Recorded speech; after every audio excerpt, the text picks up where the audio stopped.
Hi, so in this part two of my introduction to frontier molecular orbitals, what we need to do now, we've looked at some shapes in that molecular orbitals can look kind of weird. What we need to do now is just get a bit of a sense of how we describe these orbitals using just an energy diagram. The simplest example for this is just to take the molecule of hydrogen that we looked at earlier and look at the bond between them and how we'd represent that. And so what we do is we use a graph, very simple graph. It just has one axis is good enough for us here, just showing an increase in energy. And then what we do is we plot the energy levels of the s orbitals, because that's what's interacting on hydrogen, for both of those atoms. So we put, so it's arbitrary, it really doesn't matter where for this, because there's only one orbital that we're looking at. This is the 1s orbital of one of those hydrogens, and then we put the other hydrogen on the other side over here. That's the other 1s orbital. And of course, the hydrogens themselves, before they come together and form a bond, each one has one electron. So the electron would be like this, and there's the other electron over there. All right, so this little line at this energy level over here, and it's arbitrary at the moment, don't worry about that. They're obviously the same because they're two hydrogen atoms. So now when these two atomic orbitals combine, they come together, they're going to interact and they're going to form two new orbitals. And the new bonding orbital, which is going to be formed, is a combination of these two, and it's going to be at lower energy. All right, so as they combine, we use those dots to indicate that those two are connected to this new orbital, which is at a lower energy than the starting two. Now this makes sense. They should be at lower energy because lower energy means more stable. More stable means that this is a good thing and we're going to form a bond. But equally, as we connect those two together, as the two atomic orbitals merge, they're going to form two molecular orbitals. So we've got one over here, and another one is going to be equally high in energy. What I mean by that is the distance going up there and the distance going down there should be about the same. And so these are our two orbitals. And we looked at the way that they looked. I gave you those pictures before. When it forms, the two electrons are obviously going to want to sit in this lower energy new orbital, which is now our bonding orbital. So what this is actually an s orbital, overlapping. When they head-on overlap like that, that's a sigma bond. And so this is called a sigma bonding orbital. And this orbital over here is empty. There's no more electrons. We only got those two putting over there. And this one over here is the anti-bonding orbital. And so this is called the sigma. And the anti-bonding orbitals are normally denoted with a little asterisk star. So that's a sigma anti-bonding orbital. All right. So this is just for hydrogen, and it's very simple. But the important thing here is to start to realize the interpretation of these types of diagrams and being able to do very simple ones. We're going to see even with complex molecules, we can actually just use very simple examples. What we're looking for here is I want to just see that you recognize that there's a drop in energy. That's why a bond forms. And these two are starting at the same energy level because of the same molecule. We're getting two new orbitals being formed because there's conservation. There's two orbitals to start with, so two new molecular orbitals get formed. We get one is a bonding and the other is an anti-bonding.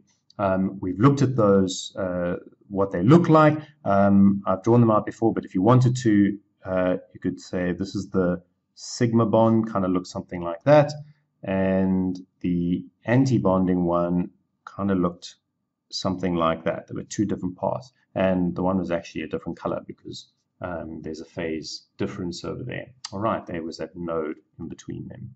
Okay, so that's just simple. That's hydrogen. What about just looking at the next simple atom going up, and that is an atom of helium, because helium is effectively exactly the same thing. But why is it that helium doesn't form dihelium that looks like that? Well, we can answer this now actually with our molecular orbital diagrams, because if we look at helium, there's the 1s orbital, the 1s orbital. So helium by itself has 2 electrons in it. So there's 2 electrons there, and there's 2 electrons there. All right, so these 2 helium atomic orbitals come together, and as the atomic orbitals approach each other, they form 2 new molecular orbitals. One goes down, one goes up, like that. And this one is our sigma bonding, and this one is our sigma star antibonding.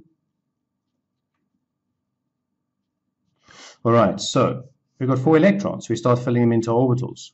2 go there and 2 go there. Now, immediately, we should see the problem is why we do not form dihelium like this. Because when this happens, what will happen is, yes, we'll form a bonding orbital, but we'll also form an antibonding orbital. And both of these are filled with electrons. This antibonding, now filled with electrons, is effectively a repulsive force. It no longer wants to hold the two. It's not an overall lowering in energy of the molecule. It actually is doing absolutely nothing for the molecule. So although the 2 helium molecules might come together, they immediately, there's no attractive reason, there's no reason for them to actually hold on to each other, and so they just part ways and remain as helium like that.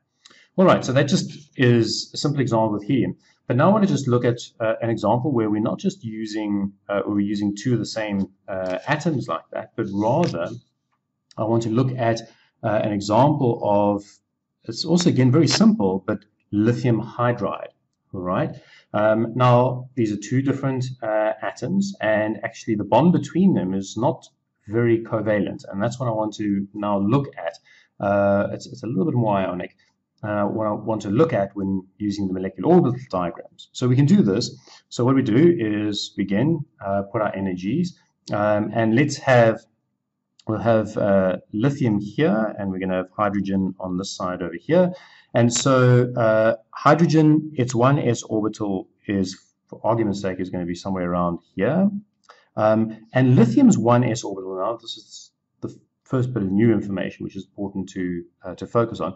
Its 1s orbital is actually going to be at a lower energy than hydrogen's, slightly, not by a huge amount, but it is lower. And the reason for this is that lithium has more protons in it, so it pulls the energy of that orbital down, holds onto the electrons a little bit more. And then, but lithium, okay, so hydrogen has 1 electron over there, lithium has 3 electrons, so we need to go to the next orbital, which is the 2s orbital. Now, a 2s orbital is actually at a much higher energy than the 1s orbital. It's quite far up. There's a big difference in the energies, and so it's quite high up over there. This is the 2s orbital, and it is got 1 electron. Okay, so that's 2 bits of new information which you need to take note of. The one is that in our periodic table, as we move across, we add more protons to the centers, the energy levels of the respective orbitals are going to drop. So in this case, lithium has a higher atomic number, so the 1s orbital is lower than that of hydrogen over there. The next thing that's important is to note that the 2s orbital is much higher than the 1s orbital. There's a big energy gap between those two, and this really only comes up to play with a simple molecule like this. All the rest we deal with only the 2s and 2p orbitals, particularly in organic chemistry, the carbon, oxygen, nitrogen. So we don't have to worry about these ones so much. But the subsequent energy levels are closer to each other. The 3, 4, 5, 6, they're all much closer to each other. It's just between 1 and 2, this huge big difference. All right, so what is going to overlap? When lithium and hydrogen overlap, those two are going to overlap with each other. And this is the next important thing that we need to learn. When we have a big difference in energy, all right, before with hydrogen, they were exactly the same energy level. Now they're different. When they overlap, the drop in energy is not as much. This one over here, what will happen is that it's going to drop to just below this one over here, which is hydrogen, but there'll be a big drop down from lithium. And likewise, the raising in energy of the antibonding orbital will be slightly higher than that over there, and there's going to be a big drop down over there. So this is our sigma bonding, and this is our sigma star antibonding orbital that is being formed. We put our 2 electrons in, they're going to go there and there, that one is going to be empty, and that's our bond. Now, here's the important thing that our molecular orbital diagram is starting to introduce, and this is going to connect later on when we look at reactions in organic chemistry. Because these 2 energy levels are very far apart, as they combine with each other, the bonding orbital over here, as you notice, is actually very close in energy to the 1s orbital of the hydrogen. So actually, it's kind of like the bonding orbital is sitting closer and looks very much like the hydrogen's 1s orbital. And likewise, this is very close to this, and so the sigma bond over here is at a very high energy. We're not going to have to worry about it, but it's actually closer to this one's orbital. So I can show you a picture, a 3-dimensional picture. Normally, we would have expected the sigma bonding orbital to cover both of those. It would have been this nice sort of thing, but actually, the atomic orbital is sitting way more over hydrogen. So here we have lithium hydride. The large circle is the lithium, and the smaller one is the hydrogen, and here's the molecular orbital.